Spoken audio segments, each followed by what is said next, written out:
that's really kind of what I would like you to think about with your own real estate business is 3 things for you to do as we kick off September.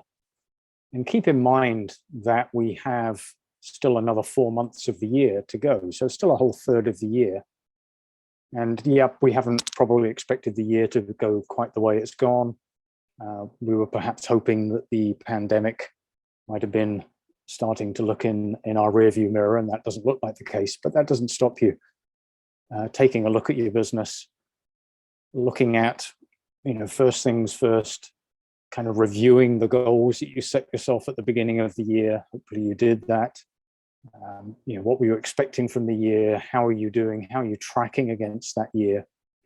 And, take a moment or two to celebrate what you have achieved this year, even if the year hasn't turned out the way that you hoped. At least give yourself a pat on the back and celebrate some of the wins that you have had.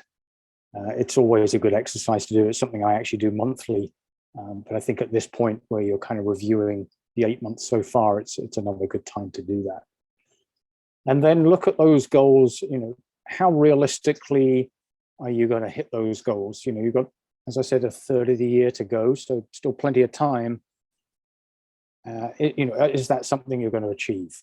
Do you need to think about resetting those goals? Or perhaps you've set the goals and you're already getting close and you can reset them to a little bit higher than you expected because things have gone better than you thought they were going to go. So that's the first thing. The second thing is, what's the one big thing that you want to achieve by the end of 2021? It could be something business related, it could be lifestyle related, health, whatever it is. But go beyond the goals that you've already set yourself and pick something that you really want to think, 2021 would be a great year if I were able to do this over the next 4 months. And then ensure that every day you're taking some action towards that one big thing. It could be very small steps, but the compound effect of taking those small steps is that you're going to be much more likely to hit that one big thing by the end of the year. And then the third thing is it is back to school. So I think it's a great chance for you to kind of look at what skill or tactic or whatever it is for your business would you like to learn over the next 4 months. And one of the mentors that I follow is Darren Hardy. He's actually the author of The Compound Effect, the book, and was the previous publisher of Success Magazine. And he has a strategy called 5-3-1.